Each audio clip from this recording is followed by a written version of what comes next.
4 ಇದೆ ಸರ್. ಸರಿಯಾಗಿದ್ಯಾ? ಹೌದು. ವಾರ್ಡ್ರೋಬಿಗೆ ಕರೆಕ್ಟ್ ಆಗಿ ಕೂತ್ಕೊಳತ್ತಲ್ಲ?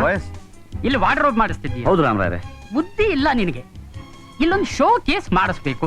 ಶೋ ಕೇಸಾ? ಅಲ್ಲಯ್ಯ, ನೀನು ಸಮಾಜ ಸೇವಕ, ನಿನಗೆ ಬರೋ ಪ್ರಶಸ್ತಿಗಳನ್ನೆಲ್ಲ ಇಲ್ಲಿ ಇಡ್ತೀಯಾ ಹೇಳು? ನೋಡಿದ್ಯಾ, ಎಲ್ಲ ನೀವ್ ಹೇಳ್ದಾಗೆ ಆಗ್ತಿದೆ, ನಂದು ಏನೂ ಇಲ್ಲ. ನೋಡಿ, ನೀವ್ ಹೇಳ್ದ ಹಾಗೆ ಒಳಗಡೆ ವೆರಾಂಡಾ, ಇಲ್ಲಿ 2 ಬೆಡ್ರೂಮ್ಸ್, ವೆರಾಂಡಾ ಫುಲ್ ವಿಸಿಟರ್ಸ್. ಹೇಳಿಲ್ವಾ? ಅವ್ರು ಹೇಳ್ದಾಗ ಮಾಡಪ್ಪ. ಆಯ್ತು. ಹೌದು, ಫ್ಲೋರಿಂಗ್ ಏನ್ ಹಾಕ್ಸ್ತಿ? Red oxide. ರೆಡ್ ಆಕ್ಸೈಡ್ ಹಾಕ್ತೀನಿ ನೋಡು. ಜೀವನದಲ್ಲಿ ಒಂದ್ಸಲ ಮನೆ ಕಟ್ಟೋದು, ಮೊಸಾಕ್ ಹಾಕ್ಸು. ಅಲ್ಲ ರಾಮರಾಯರೇ, ಈಗಲೇ ಎಲ್ಲ ಹಣ ಸುರಿದು ಕೈ ಬರಿದಾಗಿದೆ. ಇನ್ನು ಈ ಮನೆ ಹೇಗ್ ಪೂರ್ತಿ ಮಾಡ್ತೀನೋ ನನಗೆ ಅರ್ಥ ಆಗ್ತಿಲ್ಲ. ಅಲ್ಲಯ್ಯ, ನಿನ್ ಜಿಪುಣತನ ಈಗ್ಲಾ ತೋರ್ಸೋದು? ಏನು ಯೋಚನೆ ಮಾಡ್ಬೇಡ. ಮೇಸ್ತ್ರಿ, ಏನ್ ಸರ್? ಇದಕ್ಕೆ ಮೊಸಾಕ್ ಹಾಕ್ಸೋದಕ್ಕೆ ಎಷ್ಟು ಆಗುತ್ತೆ? 40,000 ರೂಪಾಯಿ ಆಗ್ಬೋದು. 40,000 ರೂಪಾಯಿ ಅಷ್ಟೇನಾ? ನಾನ್ ಕೊಡ್ತೀನಿ, ಹಾಕ್ರಿ. ಆಯ್ತು. ರಾಮರಾಯರೇ, ನೀವಾ? ನಿನ್ ಮನೆ ಬೇರೆ ಅಲ್ಲ, ನನ್ ಮನೆ ಬೇರೆ ಅಲ್ಲ. ಜಮೀನ್ ಮಾರಿದ ದುಡ್ಡಲ್ಲಿ ಸ್ವಲ್ಪ ಉಳಿದಿದೆ, ವಾಪಸ್ ಕೊಟ್ಬಿಡ್ಬೇಕಪ್ಪ. ಖಂಡಿತ. ನೋಡು, ನನ್ನ ಹೆಂಡತಿಗೆ ಹೇಳ್ಬೇಡ. ಛೇ, ನೀನು ಇಲ್ಲೇ ನಿಂತು ಕೆಲಸ ಮಾಡಿಸ್ಬೇಕು, ಇಲ್ಲ ಅಂದ್ರೆ ತಡ ಆಗೋಗುತ್ತೆ, ಗೊತ್ತಾಯ್ತಾ? ಹೇಗ್ ನಿಂತ್ಕೊಳ್ಳಿ? ಹಣ ಒಟ್ಟು ಮಾಡ್ಬೇಕು. ಆ ಆಫೀಸು, ಈ ಆಫೀಸು, NOC ಅಂತೆಲ್ಲ ಸುತ್ತಬೇಕು. ಅದೆಲ್ಲ ನೀನು ಯೋಚನೆ ಮಾಡ್ಬೇಡ, ಓಡಾಟ ಎಲ್ಲ ನಂದಿರ್ಲಿ. ಇಲ್ಲಿ ನಿಂತು ಕೆಲಸ ಮಾಡಿಸು, ಅಷ್ಟು ಮಾಡು ನೀನು. ರಾಮರಾಯರೇ, ನಿಮ್ ಋಣ ಈ ಜನ್ಮದಲ್ಲಿ ನಾನು ಮರೆಯಲ್ಲ. ಛೇ, ಸಂಕೋಚ ತರಿಸ್ಬೇಡ. ನೀನು ಒಬ್ಬ ಮನೆ ಮಾಲೀಕ ಆಗು, ಅಷ್ಟೇ ಸಾಕು ನನಗೆ. ಬರ್ತೀನಿ. ನೋಡಿದ್ಯಾ ಏನಯ್ಯ, ಈ ಕಾಲದಲ್ಲಿ ಇಂಥವ್ರು ಇರ್ತಾರೆ.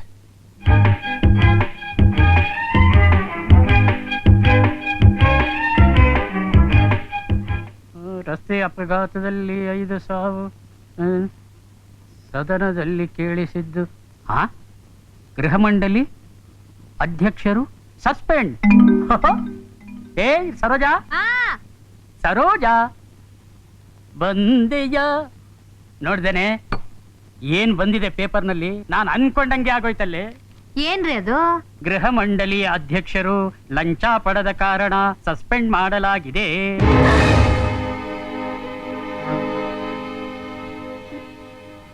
ನಿನ್ನ ಮಾತು ಕೇಳ್ಕೊಂಡು ನಾನೇನಾದ್ರೂ ಆ ಗೋವಿಂದನಿಗೆ ದುಡ್ಡು ಕೊಟ್ಟಿದ್ದಿದ್ರೆ, ಗೋವಿಂದ ಅಪ್ಪ, ನಾನ್ ಕೊಡ್ಲಿಲ್ಲ.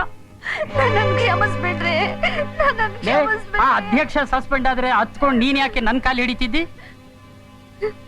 ನೀವು ಗೋವಿಂದಣ್ಣಂಗ್ ದುಡ್ಡು ಕೊಡ್ಲಿಲ್ಲ, ಆದ್ರೆ ನಾನು 50,000 ರೂಪಾಯಿ ಕೊಟ್ಬಿಟ್ಟೆ.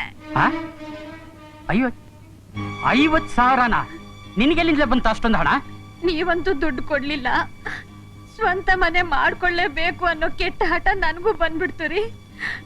ಮನೆ ಅಲಾಟ್ ಆದ್ಮೇಲೆ ಹೇಗೂ ನೀವು ದುಡ್ಡು ಕೊಟ್ಟೆ ಕೊಡ್ತೀರಾ ಅನ್ನೋ ಧೈರ್ಯದಿಂದ ನನ್ನ ಹತ್ರ ಇದ್ದಿದ್ದ ಒಡವೆನೆಲ್ಲ ಗೋವಿಂದಣ್ಣಂಗ್ ಕೊಟ್ಬಿಟ್ಟೇನಿ. ಒಡವೆನೆಲ್ಲ ಕೊಟ್ಬಿಟ್ಯಾ? ಅಯ್ಯೋ, ಸಂಗ್ಲಿಯಾನ ಸ್ಪೀಚ್ ಕೇಳ್ತೀಯಾ? ಇದಕ್ಕೆ ಕಡೆ ಹೇಳೋದು ಹೆಂಗಸರ ಬುದ್ಧಿ ಅಂತ. ಅಳು ಬೇರೆ. ನನ್ನ ಒಂದು ಮಾತು ಕೇಳ್ತೀಯನೆ, ಒಡವೆಗಳನ್ನೆಲ್ಲ ತಗೊಂಡೋಗಿ ಅವನ ಬಾಯಿ ಸುರಿದ್ಬಿಟ್ಯಾ? ನೀವು ಎತ್ತು ಹಾಕ್ತೀನಿ ನೋಡು. ನೀನ್ ಮಾಡಿರೋ ಕೆಲ್ಸಕ್ಕೆ ನೀನ್ ತುಂಡಾಗಿ ಕತ್ತರಿಸ್ಬಿಡ್ಬೇಕು. ಆ ಗೋವಿಂದ ಎಲ್ಲಿ ಸಿಗ್ತಾನೆ ಅಂತ ಹೇಳಿ ದಬಾಯಿಸಿ ಉಗ್ದು ನನ್ ದುಡ್ಡೆಲ್ಲ ವಾಪಸ್ ಇಸ್ಕೊಂಡ್ ಬರ್ತೀನಿ. ಈಸ್ಕೊಂಬರ್ತೀಯ? ಲೈ, ಮೊದ್ಲೇ ಅವನ್ ಖದೀಮ, ಅವನ ಹತ್ರ ಹೋಗಿ ಒಡವೆ ಕೊಟ್ಟಿದ್ಯಲ್ಲೇ. ನಾನು ಒಬ್ಳೆ ಅಲ್ಲ ರೀ, ಆ ಚಲ್ಚಮ್ಮ, ಸುಬ್ಬಮ್ಮ, ಸುಶೀಲಮ್ಮ, ಆ ಶೀಲಾ ಎಲ್ಲರೂ 50,000 ಕೊಟ್ಬಿಟ್ಟಿದ್ದಾರೆ. ಅಯ್ಯೋ, ಲೇ, ನಿನ್ನ ಕಟ್ಕೊಂಡಲ್ಲ, ನನಗೆ ತಾಳ ತಂಬೂರಿನೇ ಗತಿ.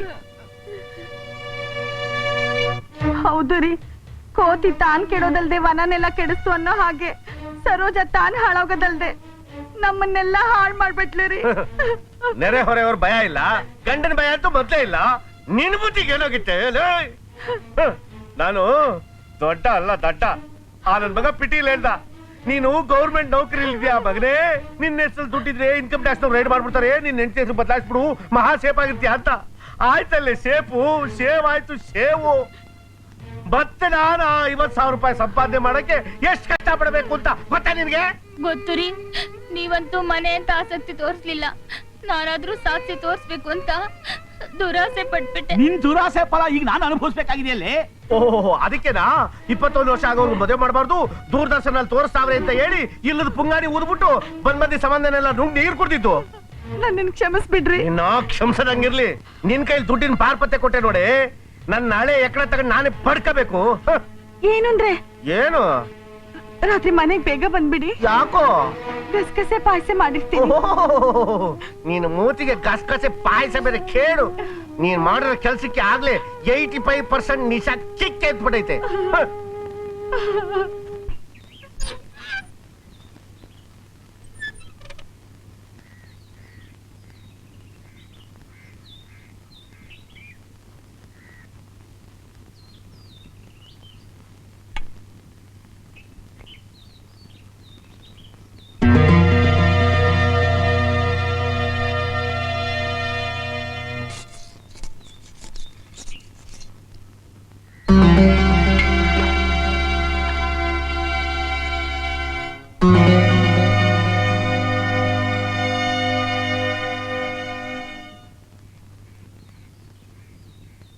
ಏನ್ರಿ ನಮ್ಗೆ ಈ ರೀತಿ ವಂಚನೆ ಮಾಡ್ಬೇಕು ಅಂತ ಎಷ್ಟು ದಿವಸದಿಂದ ಹೊಂಚಾಕಿದ್ರಿ? ಗೋವಿಂದ ಗೋವಿಂದ ಅಂತ ಹೇಳಿ ನಮ್ ದುಡ್ಡನ್ನೆಲ್ಲ ಗೋವಿಂದ ಮಾಡಿಸ್ಬಿಟ್ರಲ್ರಿ. ನಮ್ಮ ಹಣೆ ಬರ ನಿಮ್ಮನ್ನ ನಂಬಿ ನಾವು ಪೂರ್ತಿ ಮುಳುಗ್ ಹೋಗ್ಬಿಟ್ವಲ್ರಿ. ಇಲ್ಲಮ್ಮ ಸಮಾಧಾನ ಮಾಡ್ಕೊಳ್ರಿ. ಬಾಯಲ್ಲಿ ಹೇಳೋಷ್ಟು ಸುಲಭ ಅಲ್ಲರಿ ಸಮಾಧಾನ ಮಾಡ್ಕೊಳ್ಳೋದು. ನಮ್ ಹಣೆಯಲ್ಲಿ ಮನೆ ಯೋಗ ಇದ್ದಿದ್ರೆ ಹೇಗೋ ಆಗಿರೋದು. ಮೊದ್ಲೇ ನನ್ ಗಂಡ ದೂರ್ವಾಸ ಮನಿ, ಬೆಳಗ್ಗೆಯಿಂದ ಸಹಸ್ರಾರ್ಚನೆ ಆಗ್ತಾ ಇದೆ. ನಮ್ ಗಂಡಂದ್ರ ಮಾತ್ ಕೇಳ್ದೆ, ಕಂಡವ್ರ ಮಾತ್ ಕೇಳಿದಕ್ಕೆ ನಮ್ಗ್ ಸರಿಯಾದ ಶಿಕ್ಷೆ ಆಯ್ತು. ಅಕ್ಕ ತಂಗಿರ್ತಾರ ಅಂತ ಹೇಳಿ ಈ ರೀತಿ ಮೋಸ ಮಾಡ್ತೀರಿ ಅಂತ ಕನ್ಸ್ ಮನ್ಸಲ್ಲೂ ಅನ್ಕೊಂಡಿರ್ಲಿಲ್ಲ. ಗೋವಿಂದಣ್ಣಂಗ್ ದುಡ್ಡು ಕೊಡಿ ಅಂತ ನಾನೇ ನಿಮ್ ಕುತ್ತಿಗೆ ಮೇಲೆ ಕೂತಿದ್ನ. ನೀವಾಗ ನೀವೇ ದುಡ್ಡು ಕೊಟ್ಬಿಟ್ಟು ಈಗ ನನ್ ಬೈತಿದ್ದೀರಾ? ನಿಮ್ಮ ನಂದೇನ್ ಪ್ರಯೋಜನ? ನಮ್ ಗ್ರಹಚಾರ ಚೆನ್ನಾಗಿಲ್ಲ ಅಷ್ಟೇ. ಯಾರನ್ನೋ ನಂಬಿ ಏನೋ ಆದ್ರು ಅಂತ ಹೇಳ್ತಾರಲ್ಲ, ಹಾಗಾಯ್ತು. ಒಟ್ಟಲ್ಲಿ ನಮ್ಮ ಯಜಮಾನಿಂದ ಹೀನ ಮಾನವಾಗಿ ಬಯಸ್ಕೊಂಡಿದ್ದಷ್ಟೇ ನಮ್ ಭಾಗ್ಯ. ಚೆನ್ನಾಗ್ ಹೇಳಿದ್ರಿ. ಸುಮ್ನೆ ಕುತ್ಕೊಳ್ರಿ. ನಮ್ ಹೊಟ್ಟೆಲ್ ಹಾಕಿರೋ ಸಂಕಟ ತಡಿಲಾರ್ದೆ ನಾವು ಮಾತಾಡ್ತಿದ್ರೆ ಚೆನ್ನಾಗಿ ಹೇಳಿದ್ರಿ ಅಂತಿರಲ್ಲ.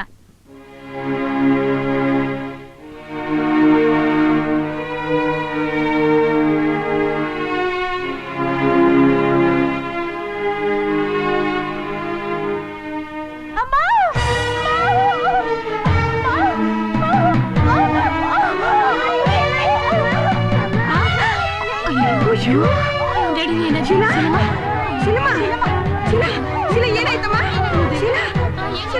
ನೋಡ್ರಿ ವಿಷ ತಗೊಂಡ್ಬಿಡ್ತಾಳೆ. ಏನ್ರಿ ಮಾಡ್ತಾಳೆ? ಅವ್ರದ್ದು ದುಡ್ಡು ಹೋಗಿಲ್ವೇನ್ರಿ ಪಾಪ? ಎಲ್ಲ ನಿಮ್ಮಿಂದನೇ ಆಯ್ತು. ಅಯ್ಯೋ ರೀ, ಮೊದಲು ನರ್ಸಿಂಗ್ ಹೋಮ್ ಸೇರ್ಸೋಣ, ಆಮೇಲೆ ಮಾತಾಡೋಣ.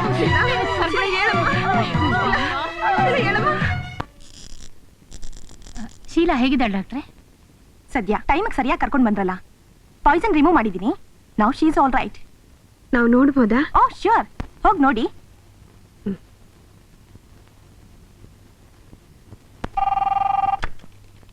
ಹಲೋ. ಓ ಮೈ ಗಾಡ್, ಯಾವಾಗ? ಈಗ ಯಾವ ಹಾಸ್ಪಿಟಲ್ ಇದ್ದಾರೆ? ಸಮಾಧಾನ ಮಾಡ್ಕೋ ಶೀಲಾ, ಎಲ್ಲ ಸರಿ ಹೋಗುತ್ತೆ. ಏನೋ ಆಗಿದ್ದಾಗೋಯ್ತು, ಅದಕ್ಕೋಸ್ಕರ ಇಂಥ ಅನಾಹುತನ ಮಾಡ್ಕೊಳ್ಳೋದು. ಅಲ್ಲಮ್ಮ, ಆತ್ಮಹತ್ಯೆ ಮಾಡ್ಕೊಳ್ಳೋಂಥದ್ದು ಏನಮ್ಮ ಬಂದಿತ್ತು ನಿಂಗೆ? ಶೀಲಾ, ಶೀಲಾ ಏನಾಯ್ತೆ? ಯಾಕೆ ಮಾಡ್ಕೊಂಡ್ಯೆ? ಹೇಳೆ.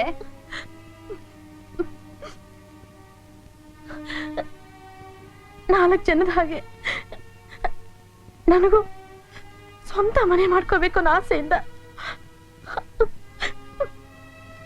ತಪ್ಪು ಮಾಡ್ಬಿಟ್ಟೆ. ನನ್ ಗಂಡನ ಫ್ರೆಂಡ್ ರಮೇಶ್ ಅಂತ ಆಗಾಗ ಮನೆಗ್ ಬರ್ತಿದ್ದ. ಬರ್ಬೇಡ ಅಂತ ನಾನು ಬೈದ್ ಕಳಿಸ್ತಿದ್ದೆ. ನನ್ನಿಂದ ಏನಾದ್ರು ಸಹಾಯ ಬೇಕಿದ್ದಾಗ ಸಂಕೋಚ ಇಲ್ದೆ ನಮ್ಮ ಮನೆಗ್ ಬಾ ಅಂತ ಹೇಳ್ತಿದ್ದ. ನಾನು ಮನೆ ಕೊಂಡ್ಕೊಳಕ್ ದುಡ್ಡು ಬೇಕಿದ್ದಾಗ ಅದ್ ನೆನಪಿಗೆ ಬಂತು, ಅವನ್ ಮನೆಗೆ ಹೋದೆ.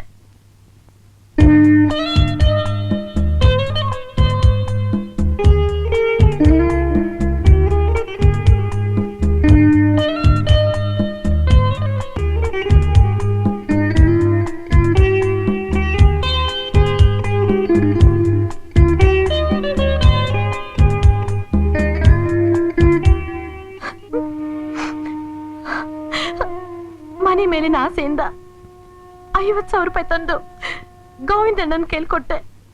ಆದ್ರೆ ಆದ್ರೆ ಆ ದುಡ್ಡು ಈ ರೀತಿ ಮೋಸ ಆಗುತ್ತೆ ಅಂತ ನಾನು ಅನ್ಕೊಂಡೇ ಇರ್ಲಿಲ್ಲ.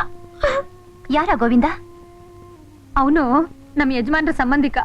ನನಗ್ BDA ಚೇರ್ಮನ್ ಗೊತ್ತು, ಗೃಹ ಮಂಡಳಿ ಅಧ್ಯಕ್ಷ ಗೊತ್ತು, ನಿಮಗ್ ಮನೆ ಕೊಡಿಸ್ತೀನಿ, ಸೈಟ್ ಕೊಡಿಸ್ತೀನಿ ಅಂತೆಲ್ಲ ಹೇಳಿ ಯಾವ್ದೋ ಮನೆನ್ ತೋರಿಸ್ಬಿಟ್ಟು ನಮ್ದೇ ಮನೆ ಅಂತ ನಂಬಿಸಿ ನಾವು ಕೊಟ್ಟು ದುಡ್ಡನ್ನೆಲ್ಲ ನುಂಗಾಕ್ಬಿಟ್ಟ. ಅವನು ನೋಡೋಕ್ ಹೇಗಿದ್ದಾನೆ? ಜುಬ್ಬ ಹಾಕ್ತಾರೆ, ಮಾತೆತ್ತಿದ್ರೆ ಆ ಮಿನಿಸ್ಟರ್ ಗೊತ್ತು, ಈ ಮಿನಿಸ್ಟರ್ ಗೊತ್ತು ಅಂತ ಹೇಳ್ತಾನೆ ಇರ್ತಾರೆ. ಸಮಾಜ ಸೇವೆನೇ ನನ್ನ ಗುರಿ. ನಮ್ಮಪ್ಪ ಹೇಳಿದ ಆದರ್ಶದ ಮಾತು ಇನ್ನು ನನ್ನ ಕಿವಿಲಿ ಗುಯ್ ಗುಡ್ತಾ ಇದೆ ಅಂತ ಪದೇ ಪದೇ ಏನೇನೋ ಹೇಳ್ತಾ ಇದ್ದ. 4 ದಿನ ಬದುಕಿದ್ರು 40 ಜನಕ್ಕೆ ಉಪಕಾರ ಮಾಡಿ ಸಾಯ್ಬೇಕು ಅಂತ ಏನಾದ್ರೂ ಹೇಳ್ತಿದ್ರಾ? ಹೌದೌದು. ಅವ್ರು ನಿಮ್ಗೆ ಗೊತ್ತಾ? ಮನೆ ಸಿಗುತ್ತನ್ನೋ ಆಸೆಯಿಂದ ಅವನ ಮಾತಿಗೆ ಮರಳಾಗಿ ನಮ್ಮ ಯಜಮಾನ್ರಿಗೂ ಹೇಳ್ದೆ, ಎಲ್ರೂ ದುಡ್ಡು ಕೊಟ್ಟು ಈಗ ಎಲ್ರೂ ಕಳ್ಕೊಂಡ್ಬಿಟ್ವಿ. ನಮ್ಮ ಆಸೆನ ಬಲಹೀನತೆನ ಚೆನ್ನಾಗಿ ತಿಳ್ಕೊಂಡು ದುಡ್ಡೆಲ್ಲ ನುಂಗ್ ಹಾಕಿ ಚೆನ್ನಾಗಿ ಮೋಸ ಮಾಡ್ಬಿಟ್ಟ. ಶೀಲಾ, ನಾನ್ ಬರ್ತೀನಿ ಕಣೆ.